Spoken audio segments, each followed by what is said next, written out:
The first time I discovered I had been legally transferred to the Demon Crown, I was standing in a peace conference holding a tray of biscuits. That was humiliating enough. Then the human chancellor read the clause aloud. Article 17, subsection 9. One living tribute shall remain under permanent protection of the sovereign of valor until the obligations of peace are fulfilled. The room went silent. Chancellor Orsenthal looked at me. Everyone else looked at me. Across the table, Demon Queen Maevra Thorn slowly lowered her teacup. I looked at the treaty, then at her. Living tribute? Maevra's crimson eyes narrowed. That translation is imprecise. Orson smiled. The original infernal word means property offered to satisfy a binding. Maevra's fingers tightened around the porcelain. That translation is malicious. I pointed at my own name printed beneath the clause. Corin Havoc. Yes, that is me. Yes. You listed me as a diplomatic tribute. Maevra looked completely calm. That would have been more convincing if the silver spoon in her hand had not bent in half. It was necessary. For peace. For protection. Of me. Yes. I stared at the woman I had once dragged out of a battlefield ditch while she threatened to bite through my throat. The Queen of Valor stared back. Then Chancellor Orson leaned toward the human delegation and said, "Gentlemen, I believe the demons have just admitted that every peace treaty we signed secretly transferred a citizen of Harrowmere into their possession. That was how a continental peace conference turned into a custody dispute over me. My name is Corin Havoc. I was 34 years old when this happened. I was not a hero. I was not a knight. I was not even particularly good with a sword. For most of my military career, I counted sacks of flour. Quartermasters do not receive songs. We receive accusations when horses eat too much.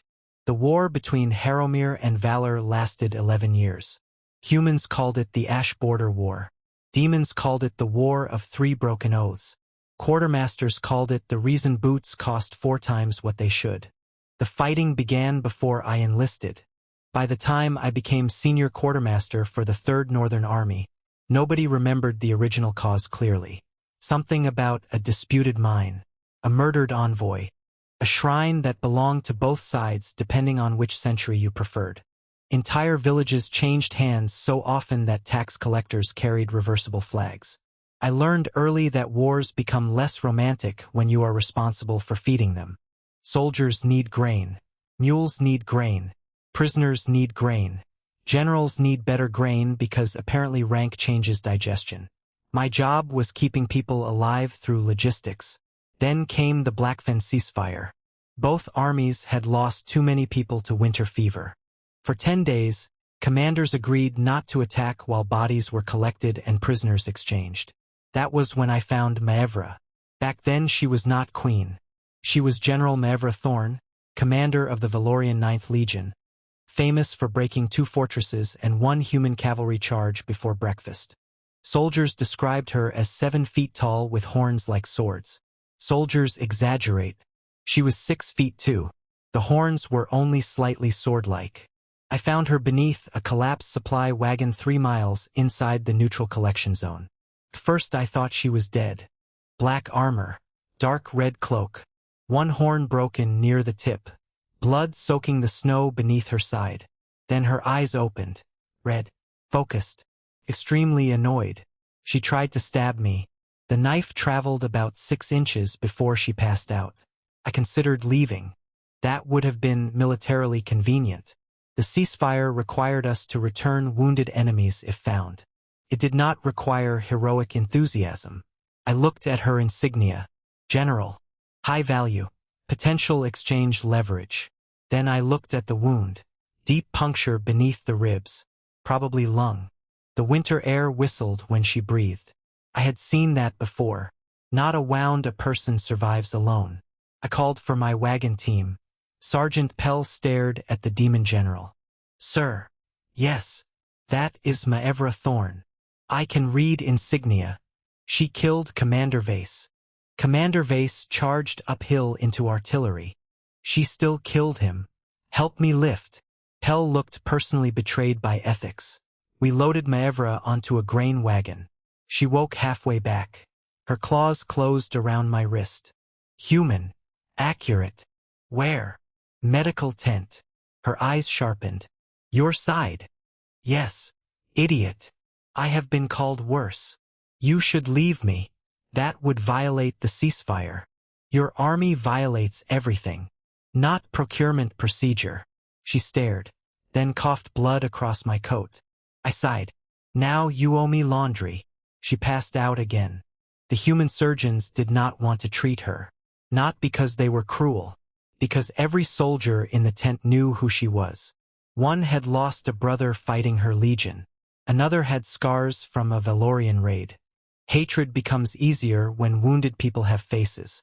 I understood. I also understood medicine. We signed the ceasefire. Surgeon Hesse looked at me. You signed a supply acknowledgement. Our general signed the ceasefire. She is enemy command. She is bleeding on my flour wagon. That is your strongest argument? It is expensive flour. Hesse treated her. We drained the chest wound, stitched muscle, stopped internal bleeding as best we could. Demon anatomy was annoyingly similar to ours, except their blood stayed hot long after leaving the body. Maevra survived the night. Barely. The next morning, 3 Valorian officers arrived under white flags. They brought 32 human prisoners. Apparently Maevra was worth more than our entire captured reconnaissance unit. Good return. I expected that to be the end. Then Maevra refused to leave. Not permanently. For 6 hours. She wanted to know who found her. The surgeon pointed at me. I was inventorying beans. Maevra walked into the supply tent wearing borrowed clothes and enough bandages to qualify as architecture. Everyone stopped working. She stood in front of my desk. You. Yes. Name. Corin Havoc. She repeated it. Slowly. I had seen officers memorize troop numbers with less concentration. Why? Why what? Why save me? Ceasefire. That is not why. I looked at her. She was right. If she had been an ordinary soldier, I would have done the same. If she had been a human soldier, definitely. If she had been a civilian, unquestionably. I did not have a heroic reason. I dislike preventable waste. Her eyes narrowed. Waste. People dying when they do not have to. Something changed in her face. Not gratitude. Recognition. That made me uncomfortable. She took a small black metal token from her coat. Demon script covered one side. She placed it on my desk. What is this? Debt marker. I do not want a debt. It is not optional. Excellent cultural system. She almost smiled. If you enter valor, show it. What happens? No soldier may harm you. That seems useful. No official may detain you. Better. No household may deny you shelter. I picked up the token. Anything strange? Maevra looked away. That should have concerned me. What else? Nothing. The war resumed 2 days later. I kept the token. Not sentimentally. It was black iron with gold inlay. Probably valuable. Quartermasters respect assets. For the next 3 years, Maevra and I encountered each other 6 times. Never socially. War does not allow normal friendships. Once she returned 20 human prisoners because my convoy had accidentally supplied medicine to a demon village during a retreat. Once her legion surrounded my warehouse and withdrew after she saw my name on the inventory slate. Once I negotiated a 2-hour pause so both armies could retrieve wounded soldiers from a ravine. Maevra arrived personally. She looked at me. Still alive. Against administrative expectation. Her mouth curved. The demon officers stared. Humans stared too. Rumors started. Apparently battlefield neutrality looks romantic if 2 people have horns and paperwork. I ignored them. Then the war changed. The demon king died. Valor succession was not hereditary in the human sense. The strongest recognized claimant had to receive support from 7 legion banners and 3 ancient houses. Maevra had 9 banners. The other candidates had opinions. Valor collapsed into internal conflict. Haromir expected an easy victory. I expected disaster. Civil wars make supply lines cry. Then Maevra did something nobody predicted. She offered peace. Not surrender. Peace. Full border recognition. Prisoner release. Joint administration of the disputed mines. Trade routes. Religious access to contested shrines. It was suspiciously reasonable. Human generals hated it. Politicians hated it more. King Edrin accepted negotiations because his treasury was approaching spiritual death. The first accord was signed at Redwater Bridge. I attended as logistics advisor. Maevra attended as acting sovereign of valor. She had changed. The broken horn was capped in black gold. Her armor became ceremonial rather than battered. A crimson mantle marked her as ruler. Her expression remained the same one she used while bleeding inside my supply wagon. Impatient with death. She saw me across the negotiation hall. Her entire face softened. Only for a second. Then formal control returned. After the signing, she approached. Korin, Your Majesty. Do not call me that. You are literally the sovereign. Maevra. I looked around. 50 diplomats watched. Maevra. Better. She asked whether I still had the debt marker. I pulled it from beneath my shirt. Her eyes fixed on it. Something almost frightening passed across her expression. Good. What does the back say? She looked away. I had tried to translate it. Human scholars said the script was archaic. One suggested it meant protected guest. Another said valued burden. A third said bound offering. I preferred the first. Maevra said, old military language. For someone under my protection. I accepted that. Another mistake. The first accord lasted 8 months. Then a human patrol vanished near the border. Evidence pointed to demons. Maevra denied involvement. Haromir mobilized. War nearly restarted.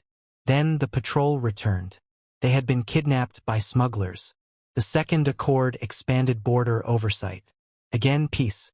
Again I attended. Again my name appeared somewhere in the annexes. I did not notice. Why would I? Quartermasters read tariffs. We do not read ceremonial demon law. The third accord followed a mining dispute. The fourth settled river rights. The fifth created joint military patrols. Every treaty improved relations. Every treaty also contained one strange clause buried beneath archaic legal language. I would learn that later. At the time, my life improved. War ended. I became director of royal supply. I bought a house. I stopped sleeping beside barrels. My mother started asking whether peace meant I could finally marry. I told her logistics remained complicated. She said women are not sacks of grain. I said that was one reason I felt unqualified. Then Maevra became queen formally. Valor's internal rivals surrendered after she defeated 3 challengers in single combat. Apparently demon politics become efficient when leadership selection includes axes. Her coronation invitation arrived personally sealed. I attended. Valor surprised me. Human propaganda described endless black towers and lava. Most of the country contained forests, farms, rivers, and citizens complaining about taxes. The capital had black stone towers. No lava. Disappointing. Maevra seated me at her right during the coronation feast. That was not normal. Demon nobles noticed. One horned duchess asked whether I was a hostage. Maevra answered, no. Another asked whether I was tribute. Maevra nearly choked on wine. I looked at her. She looked away. Interesting. I asked later. What did she mean? Old custom. Again. Yes. Your old customs are increasingly interested in me. Maevra crossed her arms. You are safe. That was not the question. It is the important part. This woman had learned diplomacy. Badly. I let it go. For another 2 years. Then came the 6th accord. The peace conference where Chancellor Orson Tal read Article 17 aloud. Orson had become Chancellor of Haromir after the king's previous minister retired. He was 55, silver-haired, elegant, and famous for speaking slowly enough that people mistook calm for honesty. I disliked him from the beginning. Quartermasters recognize men who think numbers belong to them. Orson considered peace with valor temporary. He publicly supported trade. Privately, he expanded fortress budgets. He repeatedly warned that demons respected strength, not treaties. Maevra despised him. The feeling was mutual. The Sixth Accord was supposed to settle citizenship rights for families living across the new border.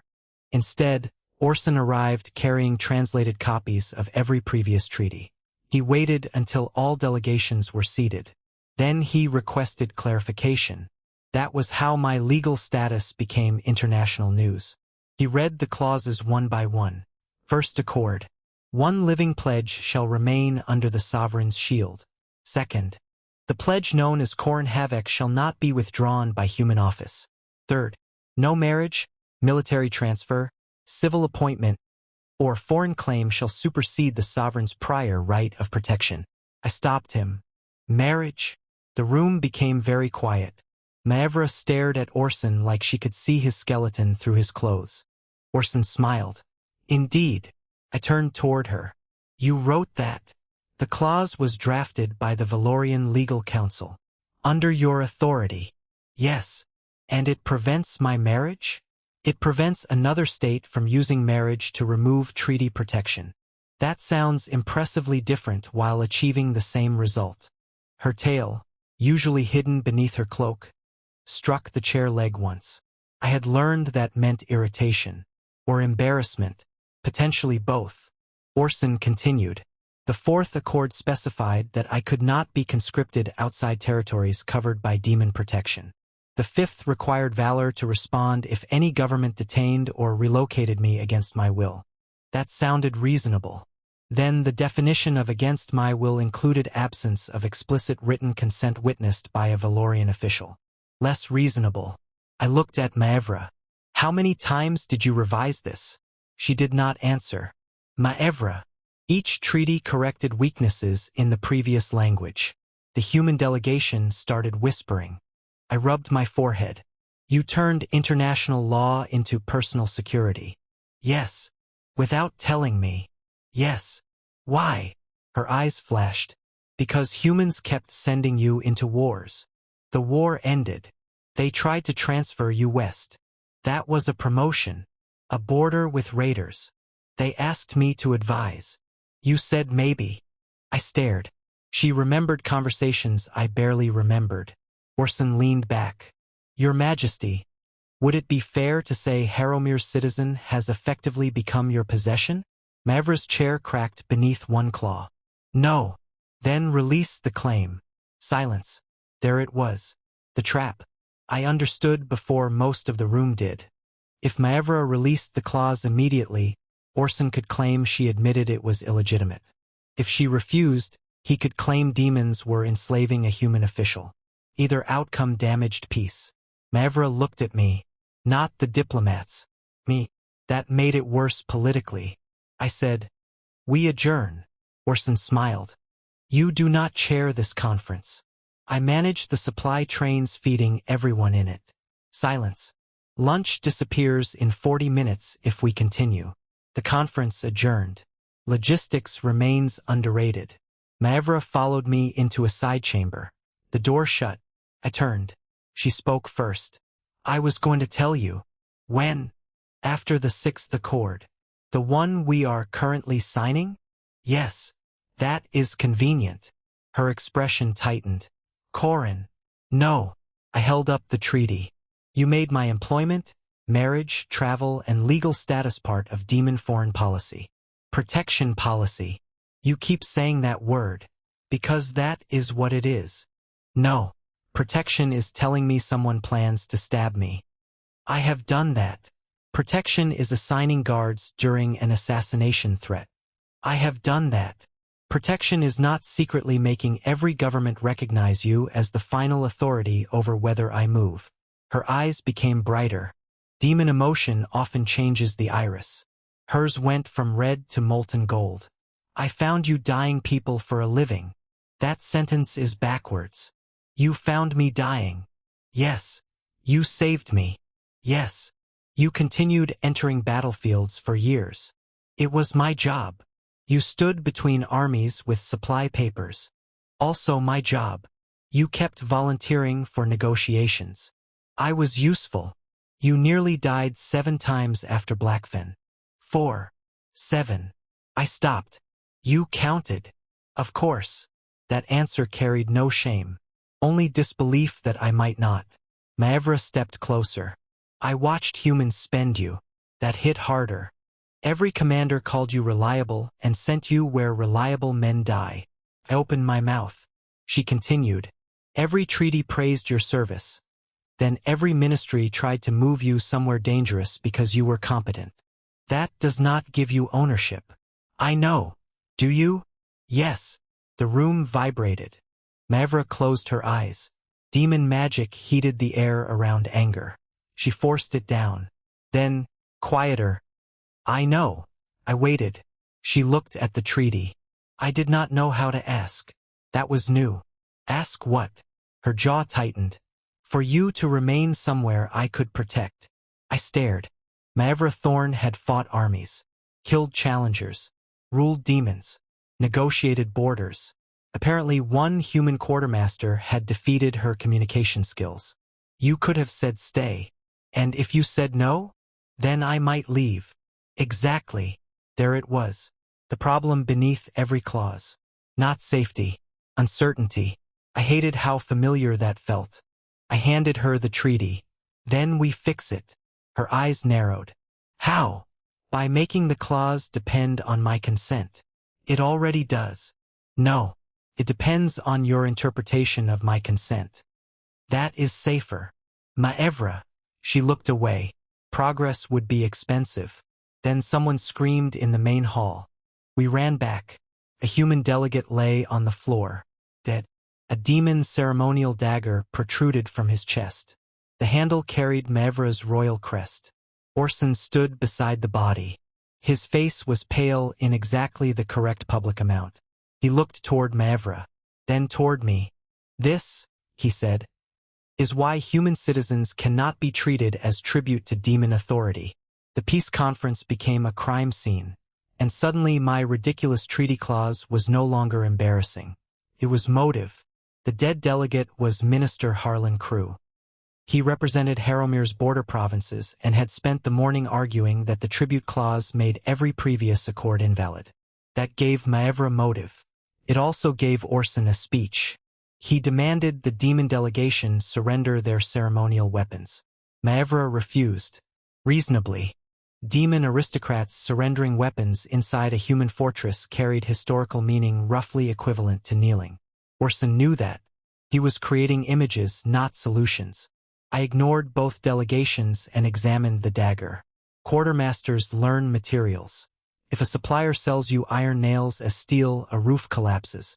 If a merchant waters lamp oil, soldiers notice during winter. The dagger looked Valorian. Black blade, crimson grip, royal crest. The weight was wrong. I balanced it across 2 fingers. Maevra noticed. What? Your ceremonial daggers use ash steel. Yes. Ash steel is heavier. Orson frowned. You can tell by holding it? I ordered 8,000 tent stakes during the war. I can identify disappointing metal through resentment. Maevra took the dagger. Her eyes narrowed. Human steel. The room changed. Orson recovered quickly. A copy proves nothing. No, I said. But copies need workshops. I turned the blade. A tiny maker's groove sat near the guard. Human smiths use grooves to vent heat during rapid casting. Demon ash steel is poured cold through alchemical molds. I knew because Valorian quartermasters once spent 3 hours explaining why our replacement horseshoes were insulting. Maevra looked almost proud. Not appropriate at a murder scene. We sealed the dagger. Orson objected to Maevra participating in the investigation. I agreed. She looked betrayed. You are a suspect. I did not kill him. I believe you. Then, belief is not procedure. She glared. I was beginning to think that sentence would define my life. Haromir assigned Magistrate Seneval to lead the inquiry. Senna was competent, middle-aged, and immune to royal expressions. I liked her instantly. She ordered everyone confined to the conference fortress for 48 hours. Maevra looked at me. I knew what she was thinking. The treaty clause prevented my detention without Valorian oversight. I pointed at her before she spoke. No, I said nothing. Your face did. My face is sovereign. Your face is planning paperwork. Senna raised one eyebrow. Maevra said, I request to witness his confinement conditions. I closed my eyes. We compromised. I remained in my assigned room. A demon guard stood outside beside a human guard. Both looked embarrassed. Peace through shared awkwardness. That night, someone tried to kill me. I woke because my room smelled wrong. Bitter almonds? No, that would have been too literary. It smelled like lamp oil. I opened my eyes. Smoke hung near the ceiling. The door would not open. Someone had jammed the latch from outside. Flames crawled beneath the writing desk. I shouted. The human guard answered. The demon guard answered louder. Both tried the door. No movement. I grabbed the wash basin. Too little water. The window overlooked a 3-story stone drop. My military training offered several options. Most ended with broken legs. Then the black token around my neck became hot. Maevra's debt marker. Gold lines ignited across it. The wall beside my bed split. Not cracked. Opened. A black doorway appeared where stone had been. Maevra stepped through wearing night clothes, one sword, and an expression that made fire seem like the less dangerous problem. She grabbed me. The room vanished. We reappeared in her chamber. I fell against a chair. Maevra turned back toward the portal. I caught her arm. No. Someone tried to burn you alive. Yes. I am going to remove them. We do not know who. I will ask. The way she said ask made interrogation sound archaeological. I tightened my grip. Magistrate Senna first. Maevra looked at my hand on her arm. Then at me. Her eyes softened dangerously. You used the token. I wore the token. It called me. I did not know it could do that. You were in danger. That appears to be the theme. She touched the black metal at my chest. The gold script remained glowing. This is why the clauses exist. I understood her point. I rejected the conclusion. The fact that a seatbelt saves me does not mean the carriage owns the passenger. She frowned. What is a seatbelt? Future invention. You are avoiding the argument. Yes. The guards finally broke into my room. Senna arrived. So did Orson. The fire had begun in 3 places simultaneously. Professional arson. The locked door had been wedged with a Valorian military pin. Another convenient demon clue. Maevra laughed when she saw it. Not humor. Anger. That pin design was retired 4 years ago. Senna looked at Orson. Was it? Orson said he could not know. Maevra knew. Quartermasters knew too. I had managed joint supply inventories during the 5th Accord. Valor replaced those pins because they snapped in cold weather. Someone was using old war surplus. Human surplus warehouses contained thousands captured during the conflict. The conspiracy had logistics. Now I was interested. We inspected the fortress supply records. Orson objected again. I ignored him again. 2 weeks before the summit, Chancellor's office requisitioned access to Archive Warehouse 9. Reason: historical treaty display. Warehouse 9 stored captured demon equipment. Pins, uniforms, weapons, flags.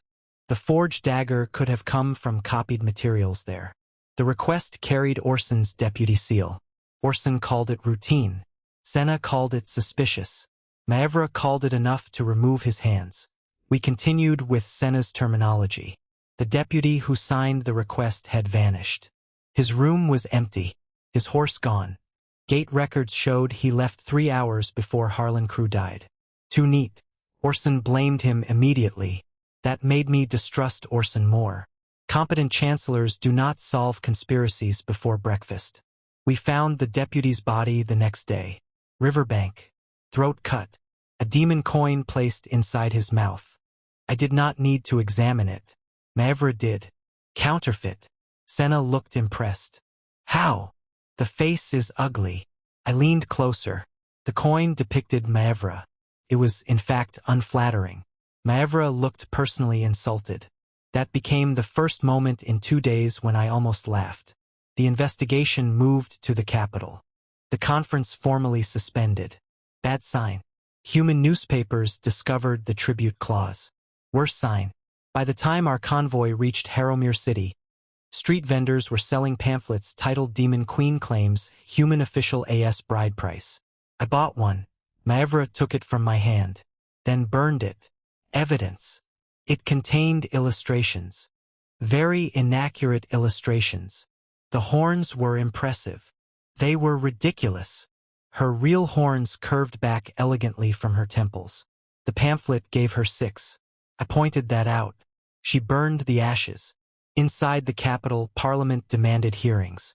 Some members wanted all treaties voided. Others wanted clarification. A small faction wanted to know whether my transfer meant Haromir owed taxes on me. I hate lawmakers. My mother arrived at my house before I did. She held a newspaper. Tribute. Apparently, she looked at Maevra. Maevra, conqueror of fortresses, stood completely rigid. My mother asked, "Did you buy my son?" "No." "Did you marry him?" "No." "Do you want to?" Silence. I considered walking back into war. Maevra's tail struck the floor once. My mother noticed. Mothers notice everything. She smiled. I changed the subject to tea. Failed. Maevra stayed at the Valorian embassy. I returned to my house.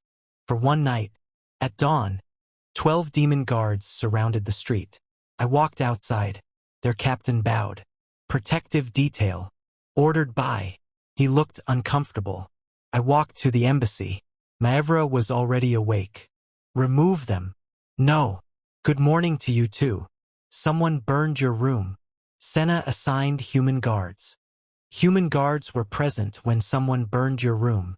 That argument is irritatingly valid. Then they stay. No. 6. 2. 8. That is not how bargaining works. It is in valor. We settled on 4. Then I discovered she had placed shadow wards on my roof. I returned. We settled on 2 wards. Then I found a tracking sigil inside my coat. I returned again. She claimed it was emergency location magic. I threatened to sleep naked. The tracking sigil disappeared. Diplomacy requires leverage. The public hearings began. Orson took control quickly. He presented translated treaty passages. Some were accurate. Some selectively translated. The phrase living pledge became living tribute. Prior shield became prior claim. Protected hearth became sovereign household. Each translation pushed the same interpretation. Property. Maevra's lawyers objected. Human scholars disagreed about archaic demon grammar. Parliament enjoyed confusion. I asked to see the original First Accord draft. The archive clerk said it was classified. I signed the supply annex, not the sovereign text. My name is inside it. Unfortunately, that word had become national policy. Maevra could access the Valorian copy. She refused. I stared. Why?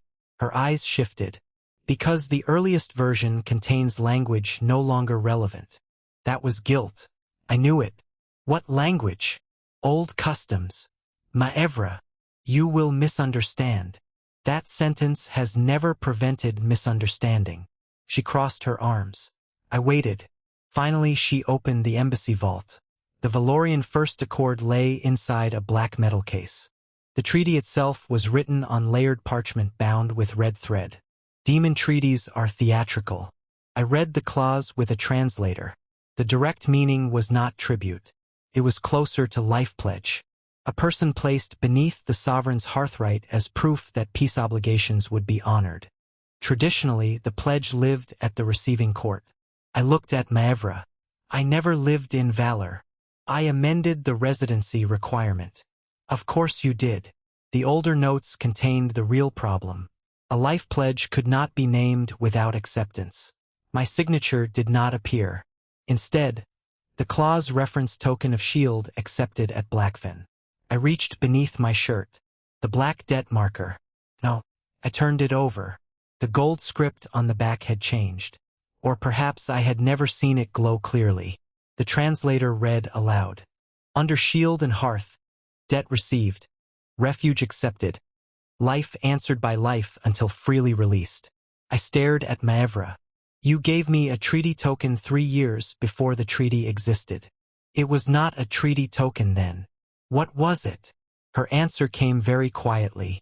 A personal protection pledge. And wearing it counted as accepting? Under old law. Did you know? Yes. My anger arrived slowly. That was worse. You let me wear a legal bond one could not read. You were in a war. That does not help. It kept my soldiers from harming you. That part was good. It allowed me to find you if endangered. I learned that during the fire. It also established hearthright. The part you forgot to mention. I did not forget. At least she did not insult me with that. Then why? Maevra looked at the treaty. Because when peace negotiations began, my council required a life pledge. You chose me. Yes. Without asking. Yes. Because you already had the token. Yes. I laughed once. Not happily. You built international law on a battlefield misunderstanding. I built peace on the one human I trusted. That stopped me. I still remained angry. Both can exist. She continued. Valorian houses would not accept human guarantees. So you offered me? I offered my debt to you as my guarantee. That was different. Slightly. In old demon law, the sovereign did not own the pledge. The sovereign became responsible for the pledge's life. If the pledge was harmed through sovereign negligence, the sovereign lost honor and legal authority. So Maevra had put her throne behind my safety. That was why the demon houses accepted peace. I understood the political genius. I also understood the personal manipulation. You risked your crown on me. Yes. Without telling me. Yes. You are impossible. I have been told. By me. Frequently. The translator looked like he wanted to become invisible. I sent him away. Then I found another note. Optional termination. The life pledge may freely release the sovereign before 3 witnesses. I looked at Maevra. You said the bond was necessary. It was. Was. Her jaw tightened. Peace is stronger now. So I can release it. Yes. Why didn't you tell me? Silence. There it was. Not politics. Not protection. Maevra looked directly at me. Because you might. The answer hurt because it was honest. I sat down. She remained standing. I did not want the law to force you beside me. It does. Not physically. That is a lawyer's comfort. I know. You amended every treaty to make leaving harder. Yes. Marriage. Yes. Employment. Yes. Transfers. Yes. You knew exactly what you were doing. Her eyes lowered. Yes. There was no defense left. Good. Defenses are exhausting. I asked, did you interfere with actual proposals? Maevra's tail went still. That was a terrible sign. How many? Define interfere. I closed my eyes. Maevra. 3. I opened them. 3. 1 was a political marriage. What did you do? Sent her family a legal opinion explaining that marrying the active life pledge of valor could create dual sovereignty obligations. That sounds threatening. It was accurate. Did they withdraw? Yes. 2nd. A merchant's daughter. My stomach tightened. Lisa. She wanted you to move to the western coast. That was 5 years ago. Yes. What did you do? Purchased the shipping company that planned to employ you. I stared. You bought a company? It was profitable. That is not the issue. I know. 3rd. She looked away. I waited. Your mother. I stood. What?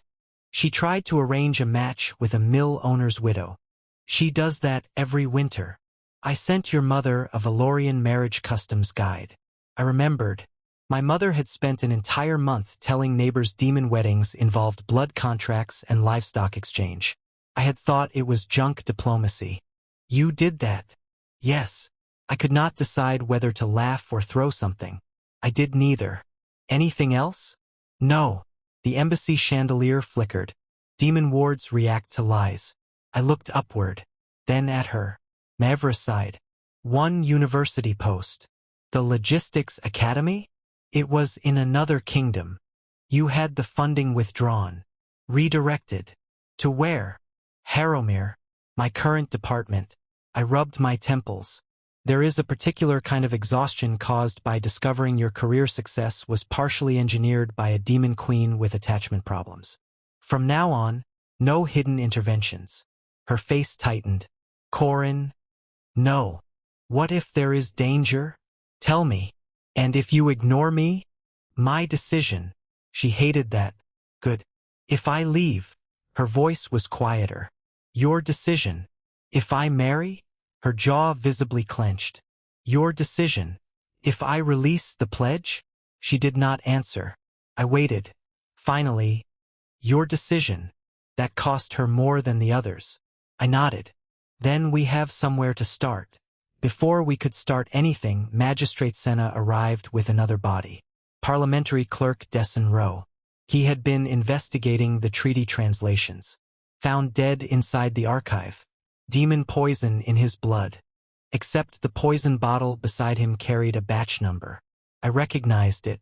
Not demon. Human military inventory. Captured during the Ash Border War. Warehouse 9 again. Someone wanted every death to look demon. Senna had found more.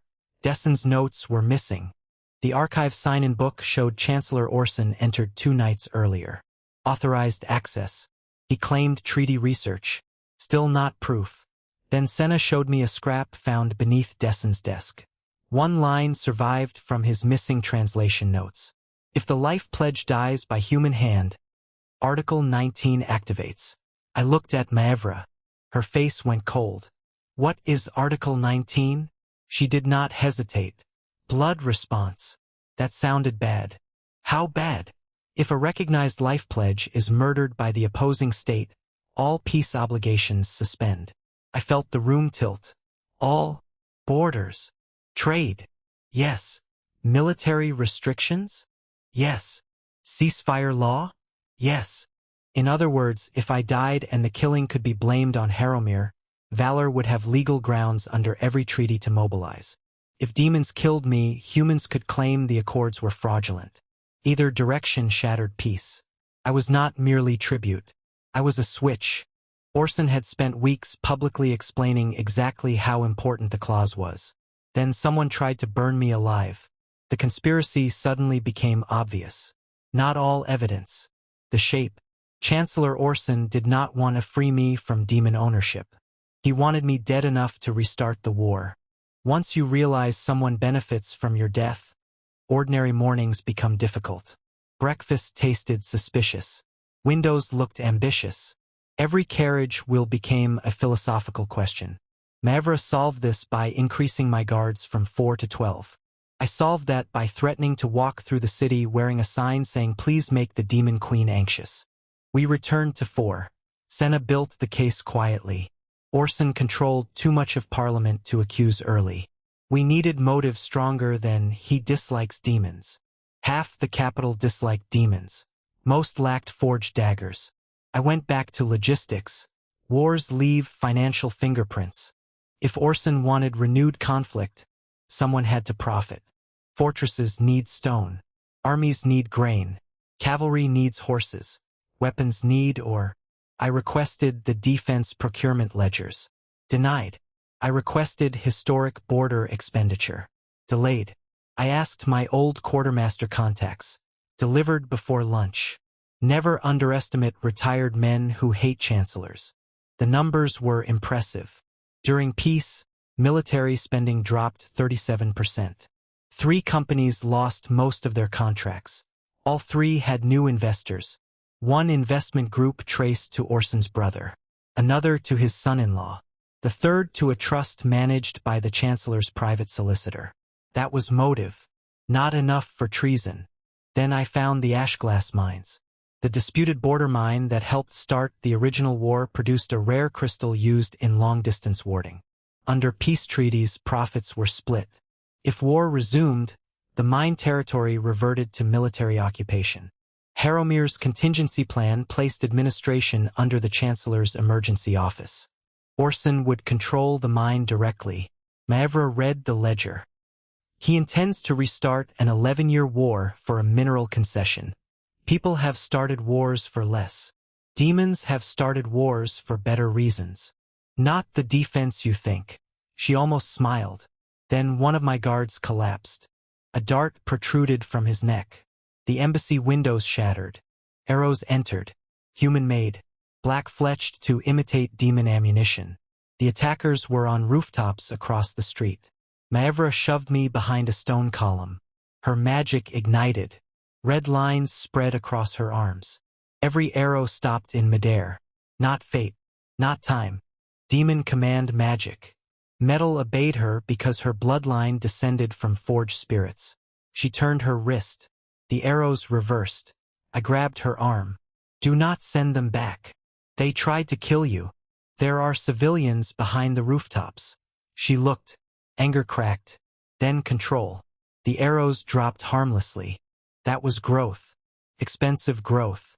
Human guards stormed the buildings. The shooters escaped. One did not. He jumped from the roof and broke his leg. Senna questioned him. He carried no papers. No insignia. No demon coin. Good conspiracy practice. Then he asked for legal immunity. Better. His name was Redden Mock. Former intelligence operative. Dismissed 2 years earlier.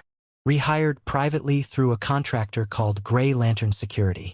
Guess who authorized Grey Lantern for government work? Orson. Redden claimed he did not know the full plan. He received targets, locations, equipment, payment. His orders for the embassy attack specifically said Corin Havoc must survive initial volley. I stared. They were not trying to kill me? Not today. Comforting. The purpose was escalation. A public attack using demon-style arrows while I stood inside the demon embassy would create confusion over which side targeted whom. Then Orson could demand my immediate protective custody. Human custody. Manhwa would refuse. Treaty standoff. One spark. War. Redden's next assignment had been different. He did not know details. Only the code name. Last pledge. Manhwa went very still. I asked. She knew. Valorian treaty law used that phrase for the death ritual ending a life pledge. Someone in Orson's network had access to demon legal terminology far deeper than public translations. We checked his advisors. One name stood out. Scholar Ver Ansel. Human-born. Spent 20 years studying in Valor. Official translator for the 1st through 5th accords. I remembered him. Quiet man. Round glasses. Always smelled of mint. He had translated the debt marker for human negotiators. Incorrectly. Or perhaps selectively. We went to his house. Empty. Not abandoned. Recently cleared. The fireplace held burned documents. Senna recovered fragments. One line. The sovereign's attachment makes the pledge predictable. Another. She will choose his safety over diplomatic appearance. Another. The more personal the claim, the easier the provocation. I looked at Manhwa. She read the same words. Her face hardened with shame. Orson had not merely discovered her secret clauses. He had studied them. Studied her. Every added protection revealed exactly how far she would go if I was threatened. The marriage restriction. Transfer restrictions. Guard rights. Blood response. Manhwa had built a map of her own vulnerability into international law. Orson used it. She whispered, "This is my fault." No. She looked at me. Partly. That surprised her. I made choices. Yes. Without your consent. Yes. He weaponized them. Yes. So your bad boundaries did not force him to commit murder. She stared. You do not get to take credit for his crimes because guilt feels simpler. That sentence shut her up. Useful. We found Ver Ansel the next morning. Alive. Inside a monastery. He had fled Orson. Why? Because last pledge required more than killing me. It required legal witnesses. 3 witnesses from each side had to observe evidence identifying the responsible state.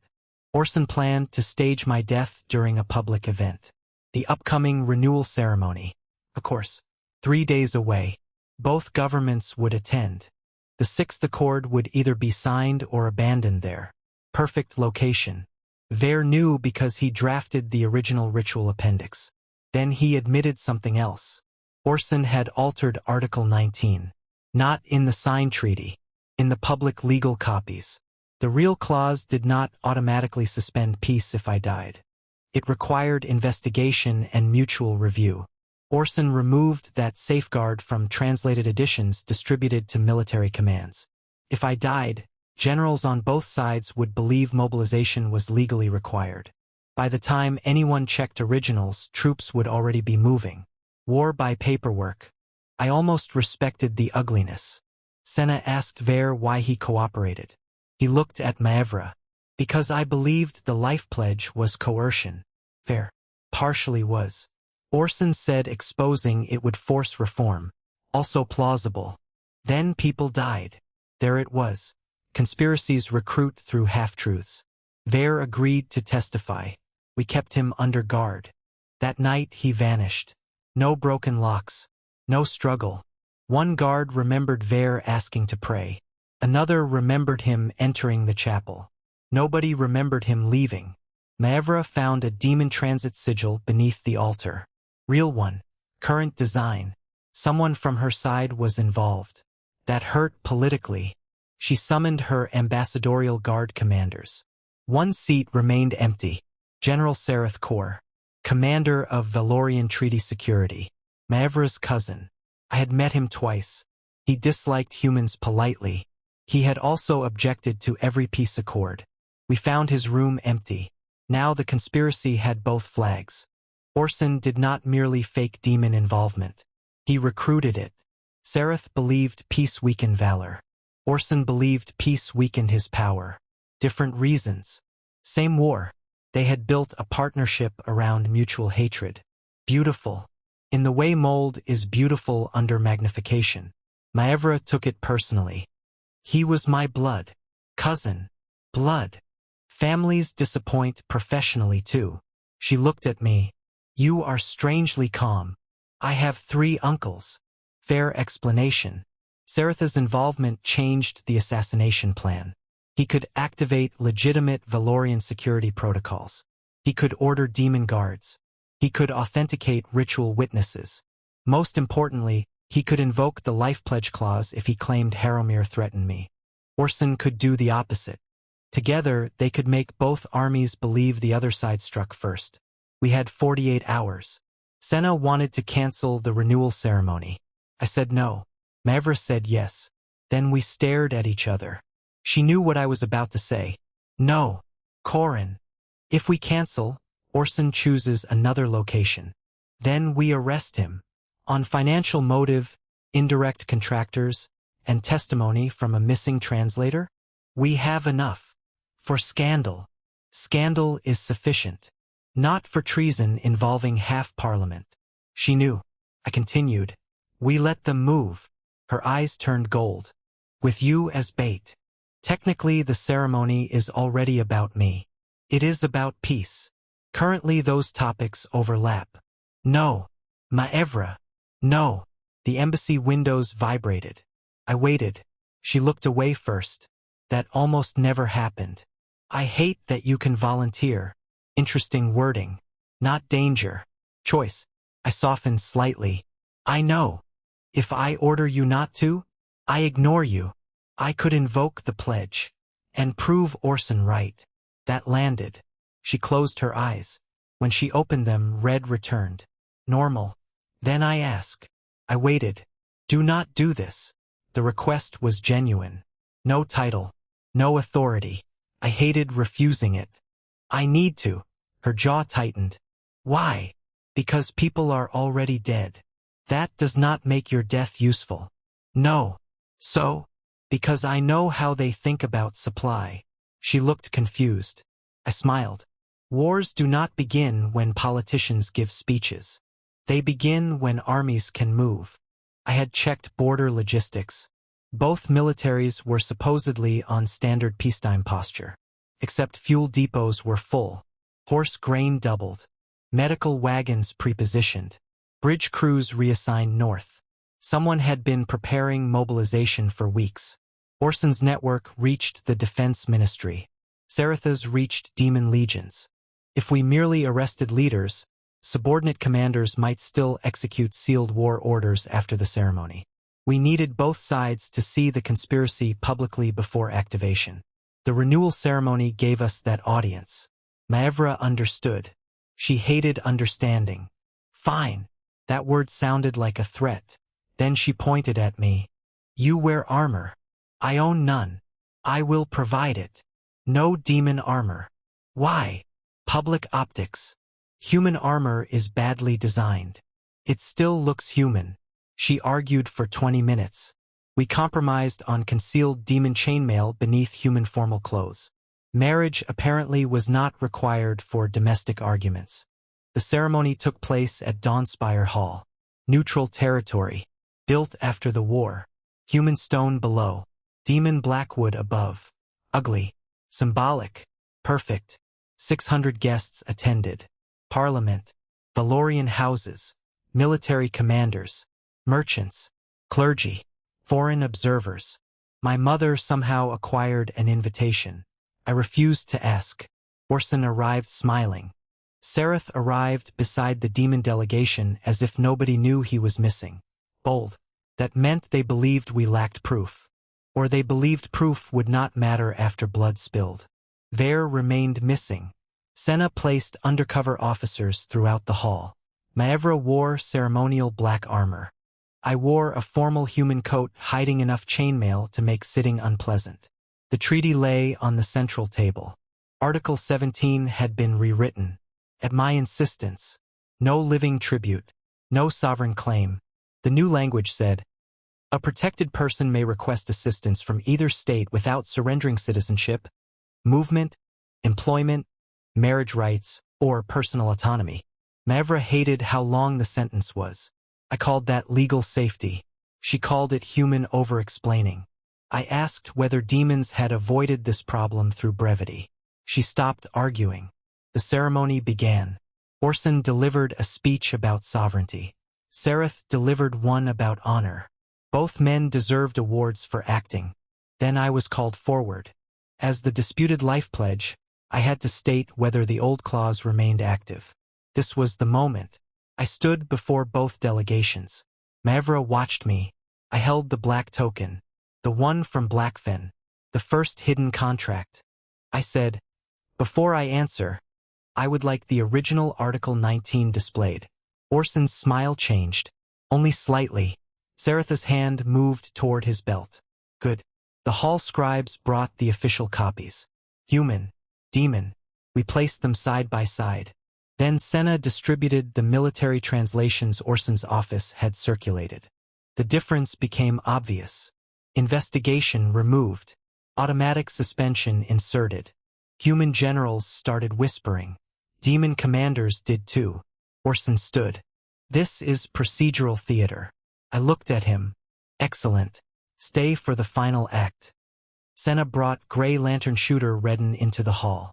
Then procurement ledgers. Warehouse 9 requests. Defense contracts. Ashglass investments. Each piece alone was explainable.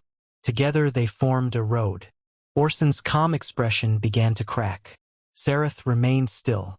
I wondered why. Then the hall doors locked. Not by guards. By Demon Ward. Sarath smiled. There it was. Too late for law. He drew a black seal from his coat. The legitimate Valorian military command sigil. He broke it. Every demon soldier in the hall received the same magical order. Protect the life pledge from human seizure. At the same instant, human guards received sealed emergency packets. I knew before they opened them. Orson's order. Demons have activated tribute claim. Secure Koran Havoc. Both sides turned toward me. 600 people. 2 armies. 1 very tired quartermaster. Of course, I said. Human guards moved first. Demon guards moved faster. Steel left sheaths across the hall. Maevra stepped between me and everyone. Bad. Exactly what Sarath wanted. He shouted, the pledge is threatened. Demon soldiers formed around us. Human commanders saw an abduction. Orson raised both hands. You see? Even now she claims him. Maevra's magic lit beneath her skin. I caught her wrist. Do not. They are pointing weapons at you. Yes. I can end this. That is the problem. Her eyes flashed. I took out the black token. Sereth noticed. His smile vanished. Good. I raised my voice. Valorian law recognizes voluntary release of a life pledge before witnesses. Correct? Every demon noble in the hall heard. Maevra went completely still. Sereth shouted. Not during active threat. I looked toward the senior Valorian judge. Old woman. 3 horns. Terrifying spectacles. She answered. Release supersedes threat if spoken by the pledge and accepted by the sovereign. Accepted. There it was. The choice Maevra had feared since the first treaty. I turned toward her. The hall disappeared emotionally. Only her. Maevra. She looked at the token. Then at me. If I accept, the protection ends. The hidden claim ends. You could be taken. I could leave. Pain crossed her face. I did not soften the truth. You could choose someone else. Yes. Her claws curled. Corin. Ask me to stay later. Her eyes lifted. Not now. Not through law. Later. As herself. Sereth shouted for the guards to secure me. Maevra ignored him. I held out the token. Do you release me? Silence. The entire piece of 2 nations somehow fit inside one question. Maevra closed her eyes. Then opened them. Yes. The black token cracked. Gold light ran through the letters. Every Valorian protection seal in the hall extinguished. The magical order around the demon soldiers vanished. Several stumbled as if waking. Sereth stared. No. Maevra looked at him. You used my law. Her voice was calm. That was much worse than shouting. You used my soldiers. Sereth stepped backward. You weaken valor for a human. No. She looked at me, then back to him. I weakened myself because I was afraid. The admission hit the hall harder than a threat. Then she drew her sword. You are still a traitor. Sereth attacked. Demon family disputes rarely remain verbal. His blade ignited black. Maevra blocked. The impact shattered the central treaty table. Paper flew everywhere. Human guards surged. Orson tried to leave. Senna intercepted him. He pulled a concealed pistol. Of course the Chancellor had prepared modern unpleasantness. He aimed at me. Senna struck his arm. The shot fired upward. The ceiling lantern exploded. Guests screamed. The hall descended into exactly the chaos Orson wanted. I climbed onto the broken table. Stop! Nobody stopped. Reasonable. I grabbed the ceremonial signal horn used to open sessions. Quartermasters use horns to move supply trains during storms. I blew the emergency halt pattern. 3 short. 2 long. 1 short. Every veteran in the room froze instinctively. Human. Demon. The Ash Border War had used the same ceasefire recovery signal on both sides after Blackfen. For 1 second, shared memory defeated politics. I shouted, "Look at your orders." Human captains opened their emergency packets. I pointed at the seals. Wrong wax. They stared. Harrowmere military emergency orders used blue-black resin after the war. These were red. Old stock from Chancellor-controlled archives. 1 captain scraped the seal. No royal thread inside. Forgery. Human swords lowered. I turned to demon officers. Your order protected a life pledge that no longer exists. The 3-horned judge raised her staff. Correct. Demon weapons lowered. War stopped before it began. Not because anyone trusted the other side. Because paperwork finally did something useful. Sereth saw the room slipping away. He kicked Maevra backward and ran toward me. Bad target selection. I am not a swordsman. I am, however, a man who spent 11 years loading wagons. I grabbed the broken treaty table leg and hit him in the knee. He fell. Maevra stared. I raised the wooden leg. Supply equipment. She laughed. Actually laughed. Then disarmed Sereth. Senna put irons on Orson. The conspiracy ended less elegantly than it began. I preferred that. Ver Ansel was found beneath Dawnspire Hall. Sereth had kept him alive in case another translation became necessary. He testified. So did Redden. So did Orson's procurement clerks once immunity became fashionable. The evidence spread faster than propaganda. Emergency mobilization orders were cancelled before sunset. Border units returned to normal posture. Ashglass military contracts were frozen. Parliament opened a corruption inquiry wide enough to swallow half the Chancellor's office. Orson was convicted of treason, conspiracy to murder, falsification of military orders, and fraud. Sereth faced Valorian judgment. Maevra did not execute him herself. That mattered. She handed him to the Legion court. When I asked why, she said, "Because justice should survive my anger." I considered that one of her better sentences. Then came my hearing. Unfortunately, every newspaper in 2 nations wanted to know whether I had been enslaved, engaged, adopted, claimed, protected, purchased, or accidentally married through archaic demon law. The correct answer was complicated. Public audiences hate that. I testified for 4 hours. Yes, Maevra used the Blackfen token without fully explaining its legal meaning. Yes, I voluntarily wore it without understanding. Yes, she later used that bond to name me as life pledge. No, the traditional status did not make me property. Yes, she repeatedly expanded its language to interfere with my transfers and marriage prospects. No, I did not approve. Yes, she saved my life through the same protection network more than once. No, that did not cancel the consent problem. A parliamentarian finally asked, "Do you consider Queen Maevra dangerous?" I thought, yes. The human side became very attentive. I continued, "So am I when given control of a military food budget." Confusion. Power is dangerous. The useful question is whether someone accepts limits on how they use it. I looked toward Maevra. She sat in the observation gallery. No crown, no armor, just listening. She is learning. Her tail moved once. I saw. Nobody else did. The 6th Accord was rewritten from the beginning. This time I joined the legal team. Officially. No hidden annexes. No archaic words nobody could translate consistently. Every protection clause required explicit consent. No person could serve as treaty collateral. No marriage could alter citizenship without individual approval. No emergency military response could activate from a single assassination before joint investigation. The final document was 312 pages. Maevra called it a weapon against literacy. I called it peace. She signed. King Edrin signed. I did not. I was not collateral anymore. That felt strange. The first night after signing, Maevra came to my house. Alone. Mostly. 2 demon guards waited 3 streets away because apparently mostly has royal definitions. I opened the door. She held the broken Blackfen token. 2 halves. You kept it. Yes. Why? I was going to repair it. I raised an eyebrow. As what? She looked offended. A memory. Dangerous category. I removed the legal script. She showed me. The back was smooth.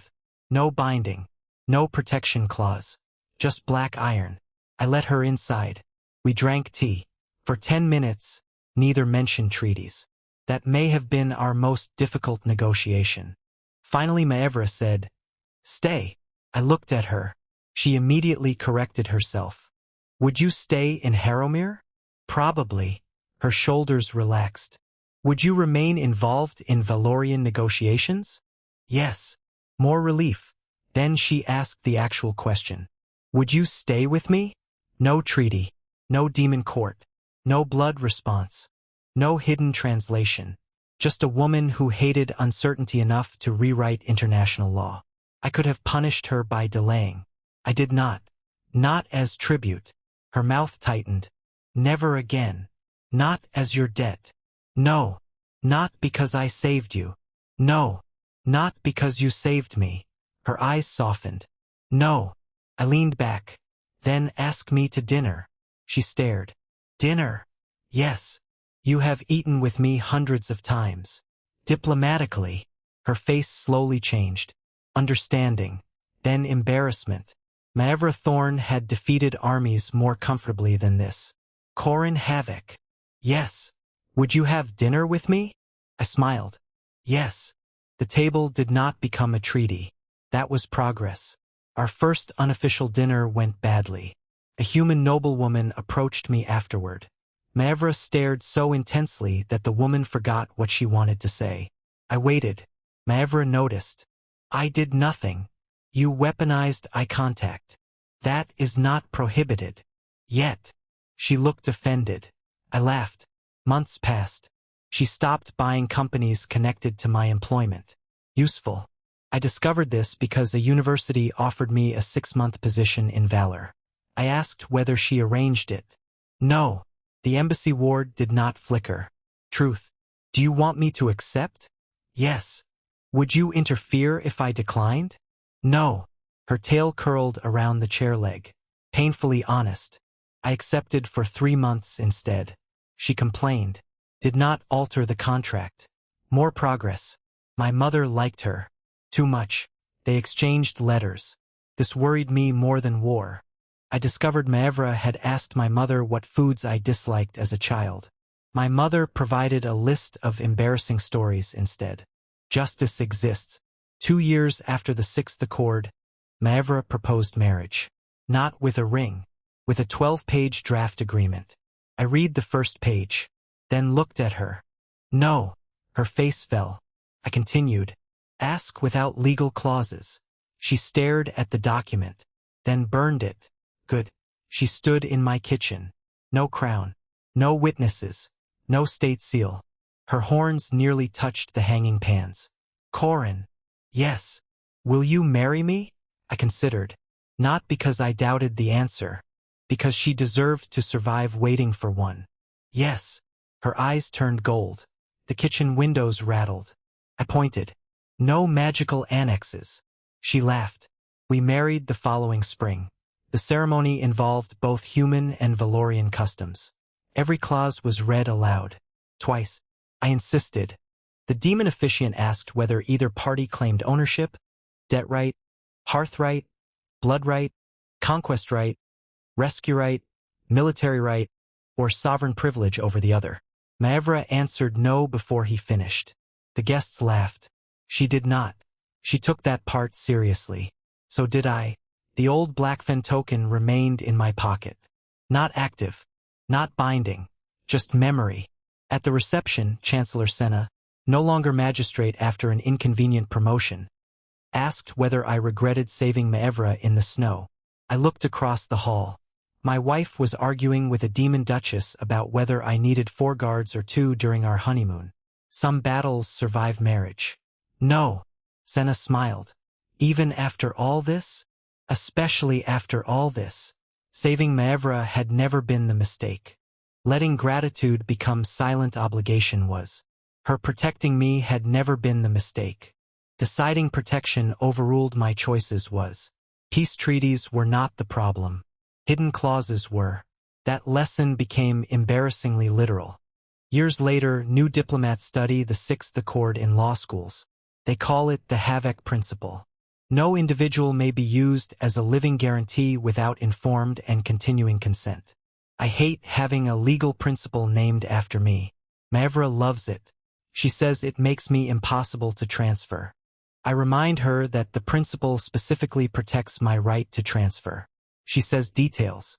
I threaten to contact the university. She offers dinner. Our marriage remains diplomatic. Very diplomatic.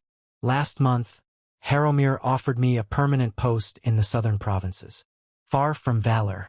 I showed Maevra. She read the letter. Her tail went completely still. What do you want? I have not decided. She inhaled. Slowly. No armies mobilized. No companies were purchased. No obscure demon statute appeared. Then she asked, May I tell you why I hope you refuse? Yes. So she did. Not as queen. Not as sovereign. Not as the woman whose throne once treated my pulse like a treaty obligation. Just Maevra. I listened. 3 days later I declined the post. My reason was not her. Not entirely. I liked my work. My family was near. The peace commission still needed me. And yes, I wanted to remain close to her. When I told Maevra, she looked happier than someone should over administrative staffing. You stayed. I chose to. The distinction still mattered. It always would. She reached for my hand, then paused. I noticed. Permission. I smiled. Granted. She took it. No clause appeared. No treaty activated. No kingdom changed borders. For once, the only thing binding us was the fact that both of us wanted to remain. And after 11 years of war, 6 peace accords, 2 assassination conspiracies, 1 illegal life pledge, and a demon queen who once purchased an entire shipping company because she disliked my job offer, voluntary paperwork felt extremely romantic.